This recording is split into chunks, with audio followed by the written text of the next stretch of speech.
But it was a great little moment too, where she's like, "Wait, this is my bag." That's what she's It put the bombshell on it. Yeah. Which, by the way, no way she's getting that bag back.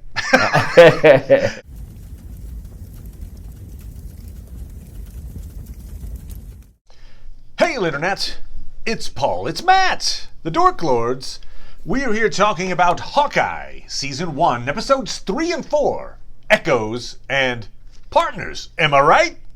We open Episode 3 with a montage of Maya Lopez, Echo, growing up. We see her as a young girl with her father, asking about dragons, interestingly enough. We see her excelling at martial arts, being pinched on the cheek by Uncle, who is likely Vincent D'Onofrio as Kingpin, but not confirmed yet. We see Ronan apparently kill her father, which results in her kill Ronan for revenge quest. So they basically fridged her dad, is what they did. We end episode 4 with a fight scene between Echo and Kate and Yelena and Clint. Kate shoots Echo, wounding her, making her run off. Then she has the chance to shoot Yelena, but lets her go. Clint has a flashback to Natasha's death on Vormir, tells Kate they can't continue working together. He basically doesn't want to get her killed. Notably, I believe Kate still has the MacGuffin watch from the Avengers compound. And that's where we left episode 4. There are 6 episodes in total, so we're 2/3 of the way through this season. Yes. That said, Paul, what did you think of episodes 3 and 4? I enjoyed them. I do feel like the strongest parts of the episodes are the character work, and they're really trying to establish this sort of buddy relationship. That's just the basic meat of the whole show. It's several times it struck me like, they could probably do a lot more damage to them in prison, when they're captives. But it's just light fun. So. Okay, well, that's interesting. I also enjoyed these episodes, and the character work, I agree. We'll talk about that in a second, but I'll jump to that point because you just mentioned it. It's one of the things that I thought they missed the tone a little bit. In that, yes, light. They're kidnapped. They're handcuffed, taped to these little rides, whatever, in the toy store. Yes.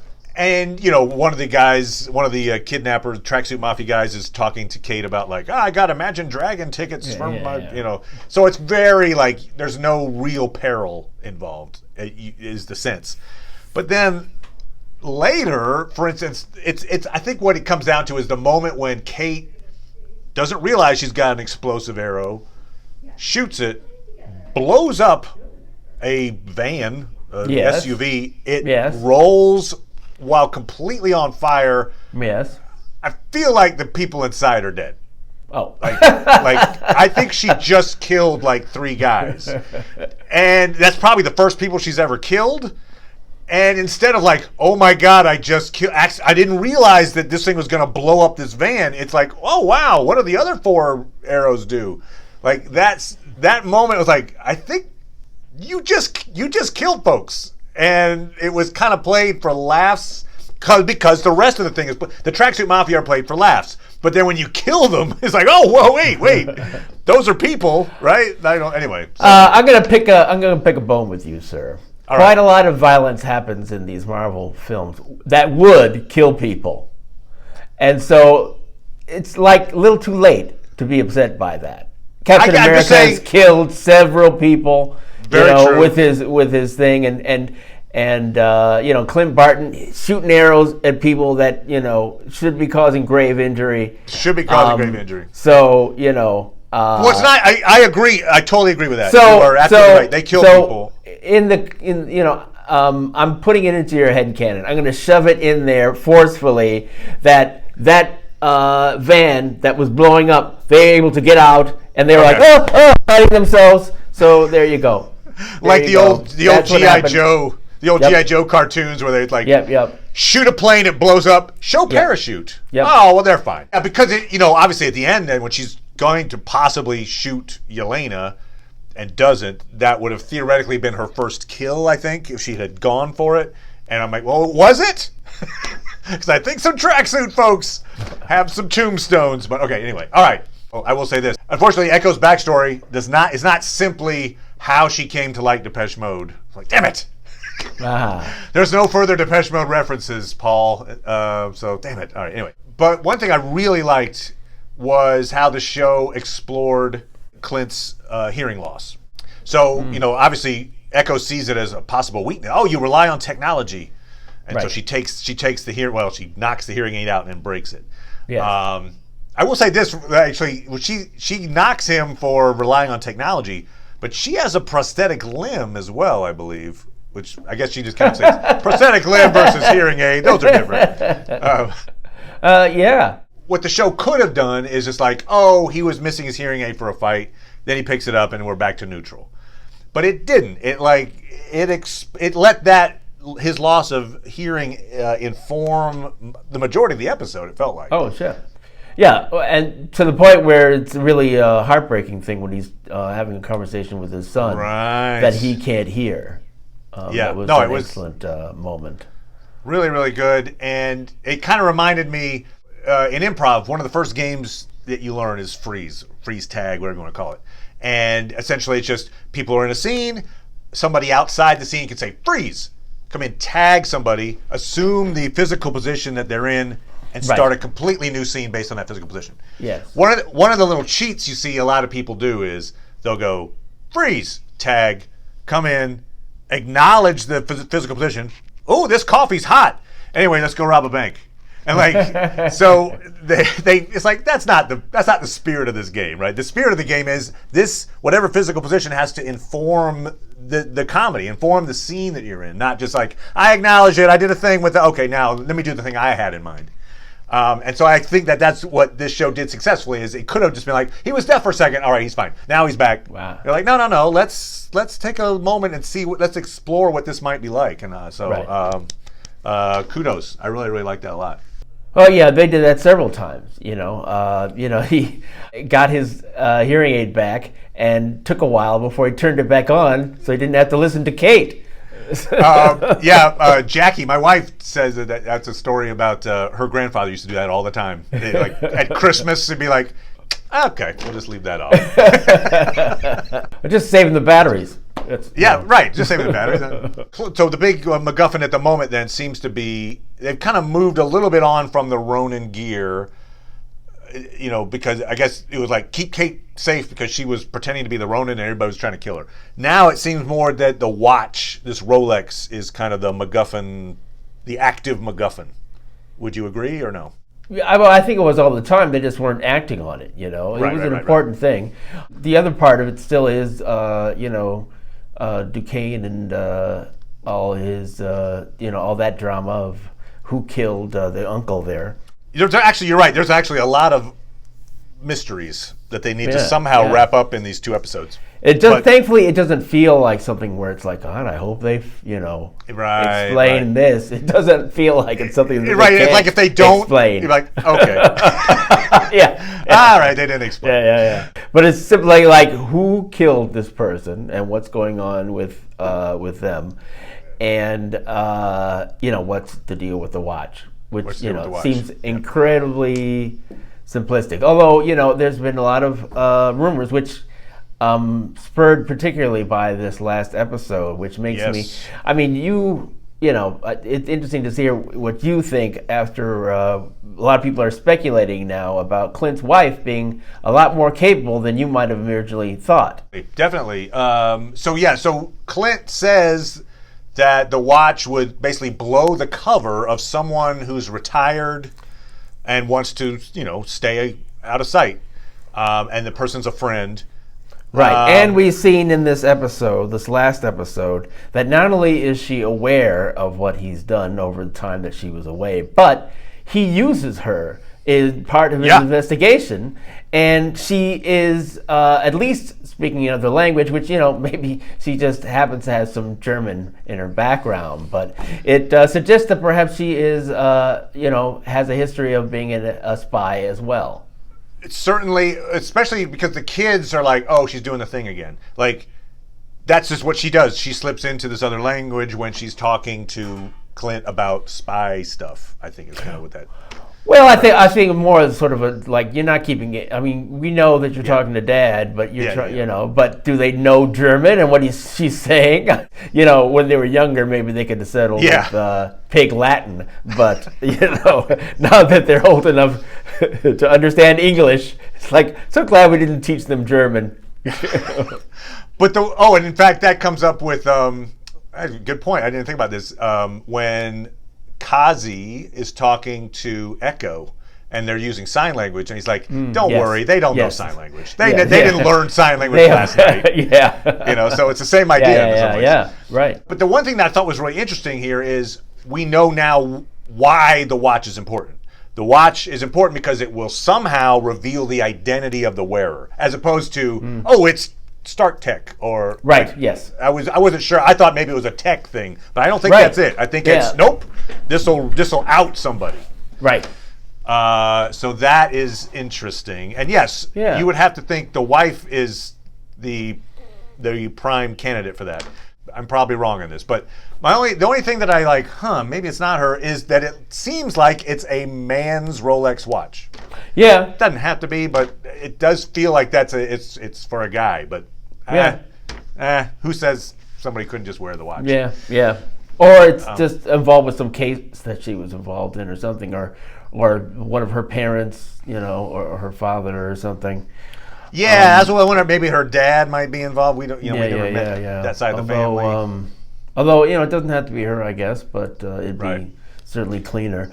And the speculation that perhaps it's Mockingbird, which was portrayed by a different actress in the S.H.I.E.L.D. show. Agents of S.H.I.E.L.D., Yeah. But, you know, I like that. You know, I think that'd be, I mean, obviously I like, you know, the actress. I like Linda Cardellini, so it'd be nice if she's giving more than just, you know, just happy housewife. Another point in the favor of her being the wearer of the watch is she brings it up. When they're talking about the auction item, she's like, oh, what about that Rolex? You're like, okay. So she knew about it. She was, you know, like she wasn't reacting to Clint. She was the one who had brought it up. So it seems like she'd be the one that's why she brought it up, because it's like, hey, this we need to make sure this thing doesn't get in the wrong hands. So that's a thing. I think I heard another theory that's interesting. I think it's a long shot theory. I think this is the most likely, the one with the wife. But long shot theory could be old man Steve Rogers. Oh, yeah. That he wanted to be off the grid. He's been hanging out. Old man Steve Rogers. Everybody thinks Captain America died or whatever, but he didn't. He's still around. Right. And this watch somehow gives that away. Yeah, that would be a rather diffuse, dramatic impact, unless they're planning on sticking him in there, which you know, I think the possibility of that is like negative numbers. I agree. It doesn't fit the theme of this show. It would just be a weird little by the way, hi Steve, here's your watch back.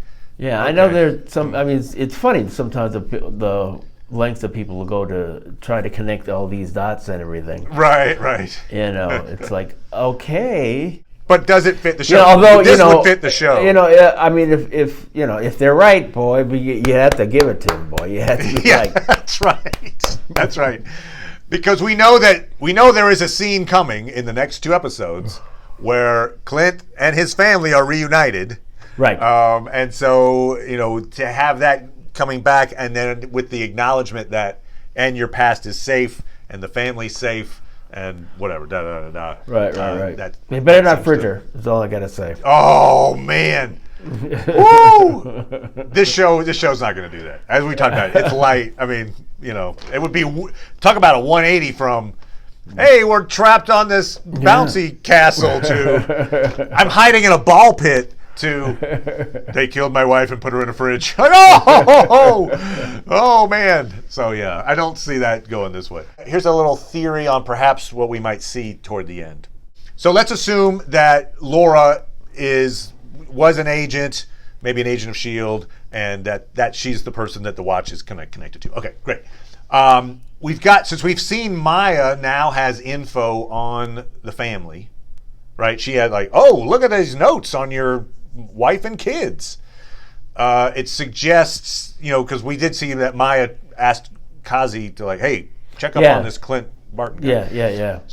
That she might, I could imagine a scene in which agents, I don't know if it's a tracksuit mafia or somebody, goes to maybe grab the family or hold them hostage, and that we then see Laura have to defend the family, off in the house. And so she gets a kick-ass moment, saving the family while Clint is off, kicking ass somewhere else. But just a thought. I think we might see that. I mean, it's possible. I'd put the probability of pretty low. I think Eleanor is going to reveal herself as at least one of our main villains. Yeah. I feel like, though, even though I don't think Jack is particularly being set up as an actual villain, I feel like because they've set him up as this great swordsman, he's got to be in a sword fight for actual stakes as opposed to just fencing. Yeah, I could see that. Maybe for some reason he has to fight Clint. I could imagine, whatever. I see that they've set up a scenario where that happens. But I also feel like, I'm going on a limb here a little bit. I think Eleanor is, to show that she's actually really kick-ass herself as a kick-ass villain, she is going to kill Jack. And so I think Jack is going to die. Eleanor, I think, likely survives, probably like a season 2 type. She could be a recurring villain or something. So they're going to mat Jack. Wow. Yeah, I think I'm matting Jack, and I think then Kate is going to have to bring her mom to justice, which is. I can imagine her bringing her mom to justice. What I was imagining, and I still like it, is that perhaps Jack was, working with Shield to be a double agent, basically, or trying to take down Eleanor. And so which would give her reason to kill him. Is revealed that he wouldn't die. It'd just be this weird relationship now once she's in jail or on the lam, where Jack and Kate are like, okay, well, you're not so bad. And you certainly had that scene where it was like, okay, she was warming up to Jack in in this latest episode. And then she had to accept, he's a CEO of this money laundering institution. So, we'll still take him down. Right. I was just thinking because he is kind of a morally gray character, it seems. But maybe you're right. Maybe the whole thing is a front. But that... Because I just think it would be unfortunate if that's all that he is when he had that added dimension in the comics. That's all. Okay. Good. Unfortunately, we did lose the aspect of a connection between Clint and Jack, even though the characters had that in the comics. Right. But I'm hoping that we're not going to lose that other aspect as well. He's dancing with making her smile. Yes. Doing corny jokes. I'm reaching on my Jack killing, but I feel like I'm just. If I'm writing the story, I'm like, I'm just, keeping you from, wagering any more candy that you don't like. So, and it's so, by bringing her mom to justice, that's that cost of being a hero thing, which comes up. Now, do you still feel like we're going to see the original Bishop? Her dad. Yeah. Yes. Okay. Yes, I do. But we're getting a little late. They got a lot of stuff in the air, boy. It's less likely now than it was. Episode 2, I'd say, but I still feel like there's another shoe to drop with his fate. I guess it's possible too that you can have a situation where it's like Kate visits her mom in jail, walks away, and then you see her dad, in a corner looking after her or whatever. Right, something like that, or he's still off in the world looking out for his daughter, but from afar. So Yelena didn't kill Clint. Had the chance-ish. I mean, she was fighting him, but then she just decided to leave. What do we... I mean, I assume, obviously she's not going to kill him. And then Hawkeye died. No, but I don't think that's her only appearance in the show. I feel like... Oh, sure. Yeah. So she's going to somehow be convinced to work with Clint to presumably get the watch back, or wait, they already have the watch, or Kate's got the watch. Yeah. Now Clint's like, we should split up because I don't want to kill you. Yeah. But she's got the watch, if I'm not mistaken. So yeah. that's the thing that he really wanted. Anyway, right, so I right. don't know where that leaves them in this moment, but yeah. Well, they still have to deal with that, Yelena thing, and Echo will not quit. Right. So Echo's, reason for being is to figure out who the Ronin is so she can kill him. Yeah. Now I'm also going to suggest, because in the comics, Kingpin is behind her father's death. And I'm going to suggest that perhaps it wasn't Clint that killed all those people, that it was someone else. Hidden for sure. Yeah. Yeah. So I'm going to suggest that it was someone that Kingpin hired to kill her father, rather than Ronin.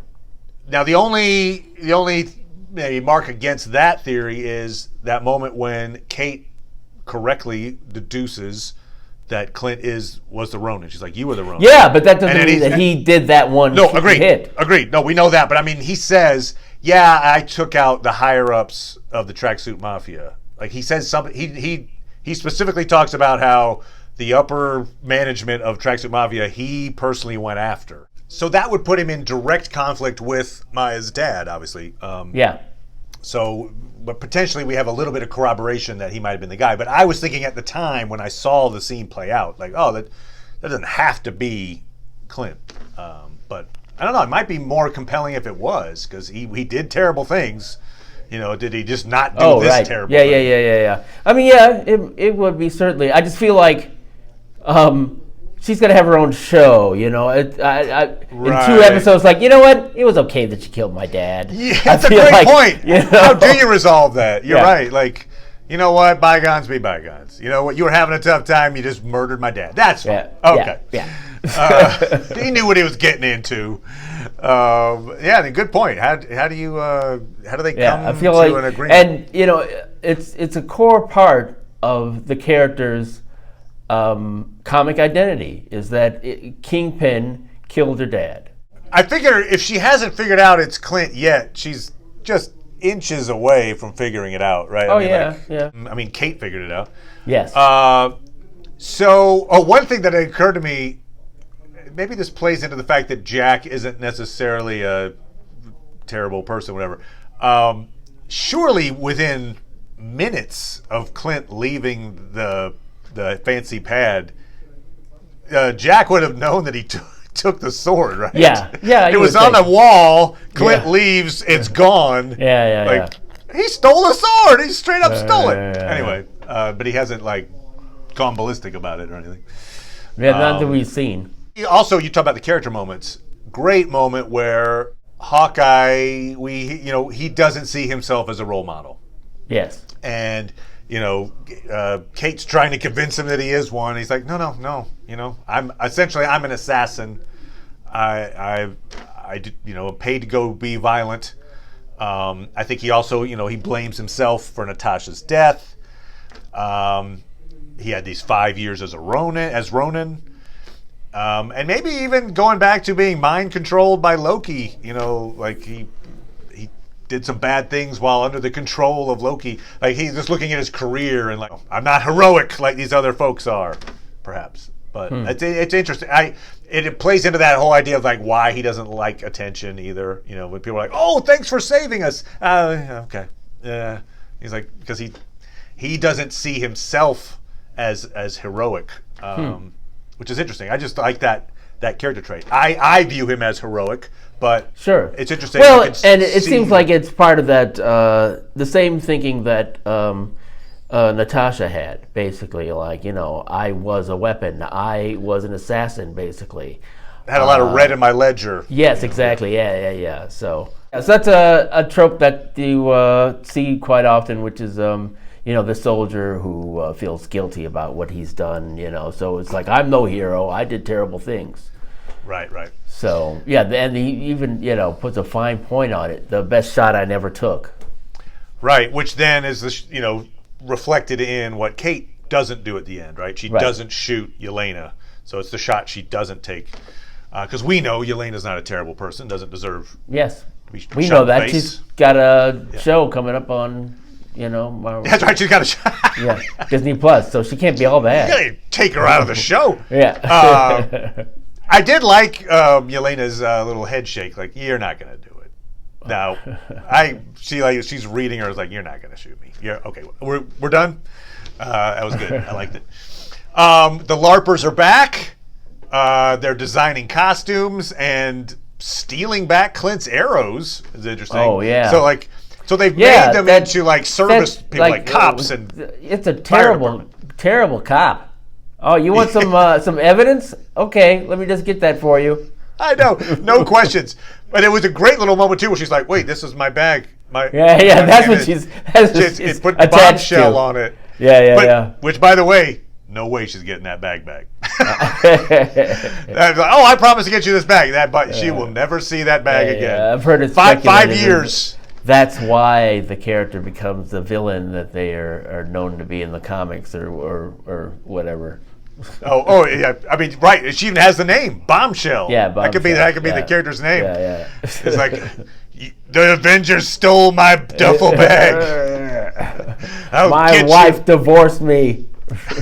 5 years later, Clint's opening the trunk of his car. It's like, oh man, boom. Yeah. I never gave this. Oh no, I was thinking, there's that. I was thinking he sees the duffel bag. He's like, oh man, I should give this back. Yeah. Oh, it's probably too late. They forgot about it. Bombshell. I liked the, as far as the choreographed scenes go, the car chase, kind of. That was pretending to be like one fun. Camera. Yeah, I'm happy to see the behind the scenes on that because, they probably had someone driving them if they were, or it was green screen and they were just, it did a good job of simulating what that was going to look like. So yeah, it'll be fun to see the behind the scenes on that because it was really good.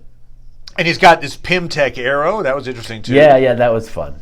It was fun and also like, how did he? Okay, wow. So Hank Pym, because he's not a big fan of the Avengers, but Pym-Tech. Yes. So we feel there's a Kingpin reveal coming. I don't think he'll be in it much. I think it'll be I think you're right. Cameo-ish thing of like, that was Uncle, got it, and now we're set up for that next show that. Maybe right. Yeah, the same way that Kingpin. Kang was introduced at the end of Loki, I think it'll be a similar way that, and they're getting a lot of mileage. I mean, I think there'll be less grousing about, at least I assume there will be, less grousing about, Kingpin was behind this, people feeling gypped. Sure. Enough people know Kingpin where it's like, okay, that's the guy who was behind it. All right, we can accept that. But the way people would feel bad is if they pull a Ralph Boner, right? Yes. The big guy in the black suit. It wasn't Kingpin. It was Jerry Jenkins, guy you'll never see again. Like, what? It was Duke Pin. Yeah, right. Damn it. So but it'll be interesting to see. I do feel like that's where that's going. Eleanor is going to be villainous, but there's going to be some kind of showdown with Kate and her mom, which is going to be a pretty emotional thing. Clint being reunited with his family. And then Yelena, she's going to help Clint in some way. Jack's the person that you're matting. Okay. Yeah, I know. I thought long and hard about it. I was like, I'm like, what? I'll be sorry to see him go. I really like the character. I really like the actor playing the character. And maybe that's it. Maybe. But he doesn't have that long a life in the comics, so. Okay. All right, there you go. There's the reason. I don't know. Just got a little thought, a little hunch based on my, how I might write the story that Jack might be in trouble. So anyway, we'll be back. So I'm going to be on vacation. I'm going to come back. We're going to talk about episodes 5 and 6. Oh, you know what? I think I'm going to Matt Kazzy. I just realized. Okay, I'm Matt Kazzy. All right, very good. I liked the bat where he's like, "Don't throw my gun." Oh, yeah. Oh, come on! gotta go get it now. All right, yeah, I can see that. That's a good matting, a good palling. That's appalling. Oh, okay. So we'll be back talking about those And we're probably going to do, again, due to my vacation, whatever, but we'll probably do a end of the final season of Expanse recap. So thank you as always, Paul. Appreciate it, good sir. Sure. And we'll talk to everybody next time. Bye. Bye.